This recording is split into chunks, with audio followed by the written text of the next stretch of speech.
বর্ধমান হসপিটালে আমাদের তৃণমূল কংগ্রেস রাজ্য ফেডারেশন এবং প্রোগ্রেসিভ হেলথ অ্যাসোসিয়েশনের উদ্যোগে আমাদের এই মূল হসপিটালে এমার্জেন্সির সামনে সকাল থেকে অবস্থান বিক্ষোভ করছে আমাদের দলীয় কর্মীরা। অস্বাভাবিকভাবে ওষুধের দাম বাড়িয়ে দেওয়া, প্রায় 900-র ওপরে ওষুধের দাম প্রচুর বেড়েছে এবং যেভাবে ভেজাল ওষুধ গোটা ভারতবর্ষ ছেয়ে গেছে তারই প্রতিবাদে আমাদের অবস্থান বিক্ষোভ সকাল থেকে চলছে। বিশেষ করে আমরা যারা প্রেসার সুগারের ওষুধ প্রতিদিন খাই, আমরা জানি না যে প্রেসারের ওষুধটা ওষুধ না, আমরা ময়দার গোলা খাচ্ছি। গোটা ভারতবর্ষ ব্যাপী জাল ওষুধে ভরে গেছে। কেন্দ্রীয় সরকার নির্বাচনের সময় হাজার হাজার কোটি টাকা এই সব কারখানাগুলোর কাছ থেকে ডোনেশন নিচ্ছেন। যে কারখানাগুলো ল্যাবরেটরিতে ওষুধ ভেজাল বলে প্রমাণ হয়েছে সেই কারখানা ব্যান্ড হয়ে গেছে। সেই কারখানাগুলোকে পুনরায় ভারতবর্ষের প্রধানমন্ত্রী চালু করেছেন। সেটা শুধু ভারতবর্ষ নয়, পাকিস্তানেরও এরকম অনেক ওষুধ কারখানা ভারতবর্ষে ওষুধ বিক্রি করছে যারা পাকিস্তানে ব্যান্ড হয়ে গেছেন সেই কারখানাগুলো। তাহলে আজকে গোটা ভারতবর্ষের মানুষকে মেরে দেওয়ার জন্য আমাদের ভারত সরকার যে চক্রান্ত করছেন, একদিকে এই জাল ওষুধের দাম বাড়িয়ে দিচ্ছেন ডবল করে, আর একদিকে জাল ওষুধ করে মানুষ তার রোগের কোনো সুরাহা হচ্ছে না।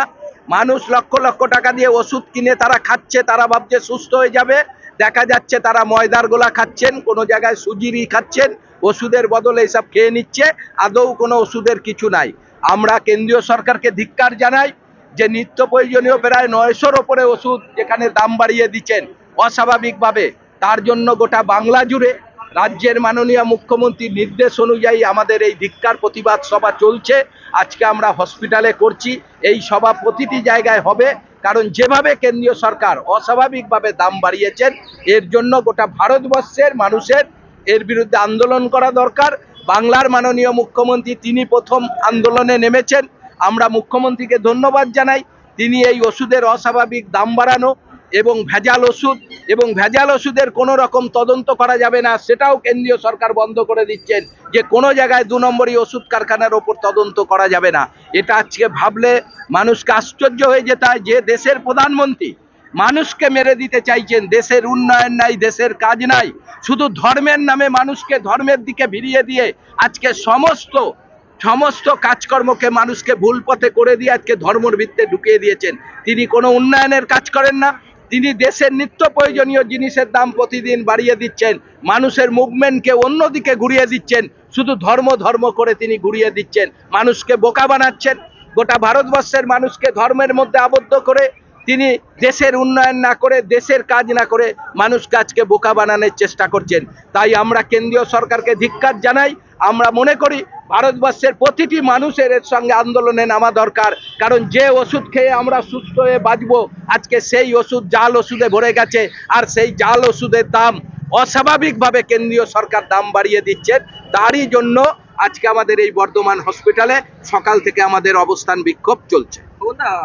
ডাক্তাররা মূলত সাধারণ মানুষ প্রথমে ডাক্তারদের কাছে যান, তারা ওষুধ লিখে দিচ্ছেন, কিন্তু করবে ডাক্তারবাবু চিকিৎসা করে তার ওষুধ লিখে দিচ্ছে। ওষুধ যদি এখন ময়দার গোলা হয় সেটা তো আর ডাক্তারবাবু জানে না যে ওই ওষুধের প্যাকেট গোটা ওষুধটাই ময়দা, পেটে গিয়ে ময়দাটাই গুলে গেল, আমার রোগ সারবে কোথা থেকে? সেটাই তো হচ্ছে। আমরা তো ভয় পাচ্ছি, আমরা সুগার প্রেসার এসবের আমরা ওষুধ খাচ্ছি, কিন্তু আদৌ আমাদের কমবে কি করে? কমবে তো না, আমরা তো ময়দার গোলা খাচ্ছি, ওষুধ খাচ্ছি না। সরকার বলছে যে স্ক্যান করতে বা নাম্বার দেখতে, কিন্তু সাধারণ মানুষের পক্ষে কি এটা দেখা সম্ভব?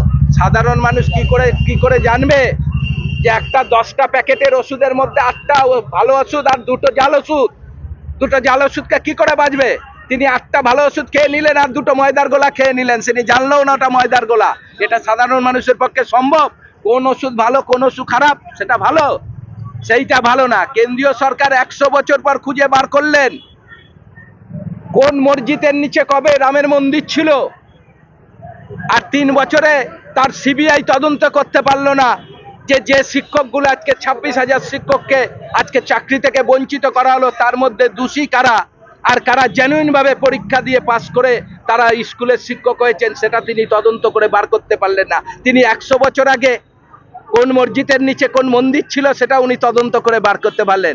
মানুষকে বোকা বানাচ্ছেন, গোটা ভারতবর্ষের মানুষকে এই বিজেপি সরকার বোকায় পরিণত করেছে।